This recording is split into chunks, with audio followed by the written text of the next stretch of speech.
All right, guys, welcome to the next episode. I believe we're on episode 3 of the Mike Over Show. And with me today, I have a very special guest, and his name is Don.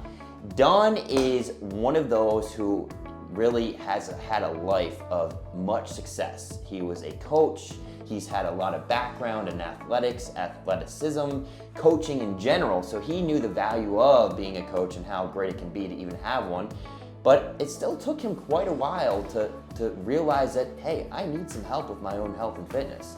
And through the banking industry, through being high up in these things, he's learned that being a dad and being also someone in the industry of banking can get him very in a state of inactivity and sitting a lot. And over the years, he kind of then wanted to get back in shape, and he was even unsure of it because of his age. He even questioned me like, Mike, can you even really help me after the age of 60?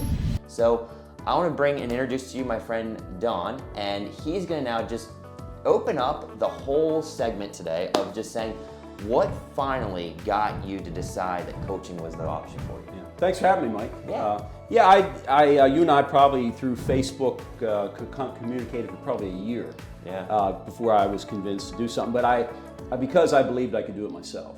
Yeah. I'm a little stingy with my money sometimes, and more stubborn. I think that I believe being around athletics all my life, I just thought, well, I can fix this. Yeah. And I just couldn't. And I finally just got to that point where I knew I needed some help. I just turned 67 years old, and that was my first question. Can you help an old guy? And you assured me you could. I wasn't 100% sure, but I thought, well, this is a shot I'm going to take. Yeah.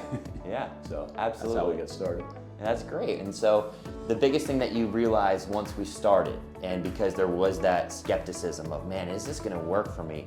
What were some of your initial thoughts within the first couple weeks of joining in? First couple weeks were a little tough. I knew I had gut health issues, and that was one of the things that really sold me on you was you didn't push, hey, you're going to have a beach body in 30 days. You pushed general health, which was my concern. I wanted a sustainable, healthy lifestyle because I'm very active. I have 3 grandkids. I like to hunt and fish and do all those things, and I'm a pretty active guy. So I knew if I was going to keep going, I had to make a serious change. So the first couple weeks, I was very uncomfortable.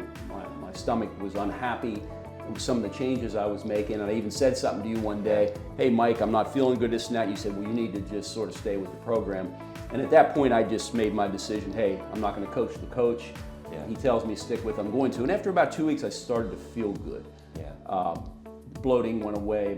I could tell my gut was changing a little bit, and of course, making dietary changes made a big difference. Yeah, absolutely. So it's safe to say, and that's where a lot of people do come into me, a lot of guys first, they think that they can do it on their own. And I'm here to explain that even myself as a coach, I can't do a lot of my things that I want to do in life alone. And when you finally humble yourself down and say, I need help, so that way something can be less of a stress in my life, like Don. He then opened up to the realm of possibility. And whenever I coach people, I start with my whole theory of heal, then reveal. Because too often in our world of coaching, people come in with the thought of dieting, breaking people down, 2 workouts a day, low carb, cutting calories, and Don was nowhere near ready for that. So my first mission for him was to heal his gut. And the notice of the actual it getting worse to start is very common, especially when it comes to gut health, because we are eliminating a lot of bacteria within the gut, and that kind of release can be a lot of toxic exposure that can come in different ways of fatigue. You could even get a lot of, like he even noticed, like a little bit of pain, just discomfort, but then that thing hits, and when it hits, it's like, whoa. And now let's talk about once you got into a groove after like 1 month, 1.5 months, what were the things that you were noticing and some of the changes there? Yeah, well, a couple of things. One is just obviously I very strictly followed the plan that you gave us with the list of the foods that you could have and not have, and little to no deviation. Bananas, right? I was a big banana guy. Yeah, I did cut back on my bananas at one point. But there were things that what I tried to do was there's certain things I can stand to eat through this process. Yeah. And that's what I'm going to stick. So I'm a pretty simple guy. Like I had similar meals. Some people wouldn't like that, but that was easy for me. And my wife was very supportive. She's prepared everything I asked her to do. Yeah. And that worked well. And the other thing was that, my workouts, I knew I was working out forever. I've never really stopped, but I just got stale. things that watching your videos, doing reps to failure, those kinds of things. I started to incorporate more things and incorporate stretching. Yeah. That was a big piece that was missing for me. I did that like 30-second stretch deal and went right at it. And so I changed not only my diets, but my workout habits. And then also, I never was a guy that sat around a lot other than my job required me to sit some, but I've been, I probably put in 15,000 steps a day now. I go either, I have a 2 or 3 and a 4 mile loop that I walk, and I alternate that in addition to my regular fishing and things that I do. Yeah. And so it's safe to say, because a lot of guys, they want and they're busy and they've got other things they're going to worry about. Would you say that once you did get a grip of the nutrition, that it was like literally effortlessly, that it's just on autopilot and repeat? Yeah, really it's a mindset. I learned to just pay attention to what I was eating instead of just walking by and grabbing something and sitting around. I weigh my calories in my mind going, well, that's not really worth it. Yeah. And just the kind of foods we're eating. And the other thing that was a big change for me was, for example, if I would hunt or fish all day, I wouldn't eat, maybe drink a little water, and then at the end of the day have a big meal. Where now, there's probably not a day goes by I don't have at least 4 separate, even if one of them's a protein bar. Yeah. But between a protein shake, protein bar, and meals, I've spread my eating out throughout the day. I feel better more of the time. I don't get tired. Yeah. So yeah. And that's a big thing that a lot of guys do, and they often come into me thinking like, hey, when you gotta lose weight, you gotta start going to these 1 meal a day or the OMAD diets or the carnivore. And I always come up the approach of, well, what have you done in the past? Because if your body can't handle these tools, they're not long-term solutions for weight loss. And now Don is eating more food, losing more weight. I mean, let's even talk about that. Within 2 months, you were hit 20 pounds? Yeah, I think I was pushing 20 pounds after 2 months. During the first 3-month period, I lost 25, which was my goal. Yeah. And I know there were a number of times you said to me, look, don't focus on the weight, but in the back of my mind, like that was, I guess I associated that with better health in general, and that was my goal. And so I hit the 25 pounds in the 3-month time, and just feeling better all the time because of the way I was eating. And I just realized, and I'm not going to say I haven't had some. My wife and I yesterday, we went on a hike in the mountains up at Blue Knob State Park. We stopped and I had a bison burger and had some sweet potato fries and loved every bite of it. Yeah. But otherwise ate really good, and I sort of, if I do, I don't want to say cheat, but if I have something that's a little off the wall, then I'm just really careful. Yeah. And it's easy. Yeah. The hardest thing really was eating as much food as I was eating. Yeah. I was so full all the time that I was uncomfortable. It took me a while to get used to that. Yeah.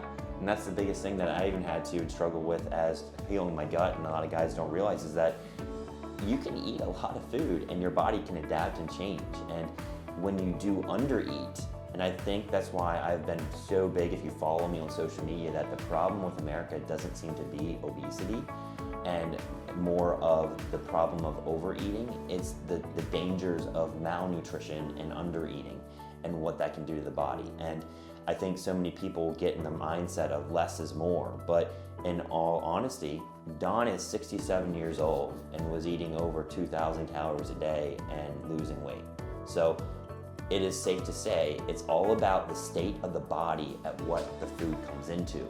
And when you can start working through these things, your life's going to become much better, because nobody likes being tired all the time and low on energy, and then bad sleep habits, and then you're then binging because you get so hungry all the time from not eating a whole lot. So I guess to end this episode, Don, I want to ask, if there's guys over the age of 60 and just really not necessarily, like you said, wanting to look like you're some bodybuilder, but wanting to get metabolically healthy and be able to look like you even lift and just be happier with who you are, would you think that this would be a great program for somebody like that? Oh, absolutely. I mean, Mike, you've brought a lot to the table that I'm sure you realize it, but just like the books and things, since I've been with you, I've read a number of books. Like right now I'm reading Cam Haynes' book, Undeniable, which is fantastic. Yeah.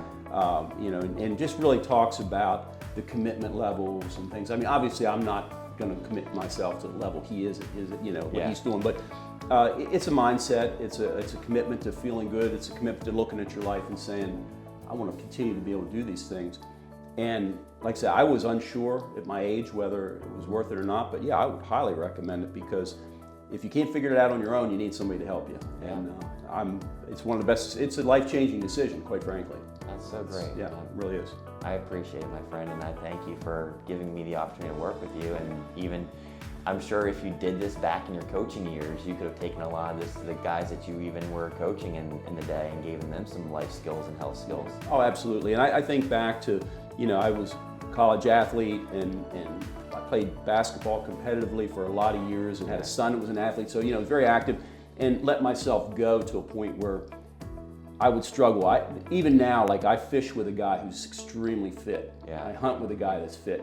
Yeah. I found myself trying to keep up. Yeah. And doesn't fly. So, Yeah. There's time to make a change. So if you're not happy with where you're at and you can't do it yourself, I highly recommend it. Well, thank you, my friend. Yes, sir. I enjoyed every little bit of it, and I know you're going to keep rolling. And actually, I'm excited because you're going to start getting me out in the fishing game with my son, so it'll be some fun stuff. But make sure you guys like, subscribe, and hey, if you know that there's somebody out there that's over the age of 60 and needs to find somebody, needs to get healthier, then send this video over to them. I'd really appreciate it. So thanks so much. Keep staying tuned for my next one, and God bless.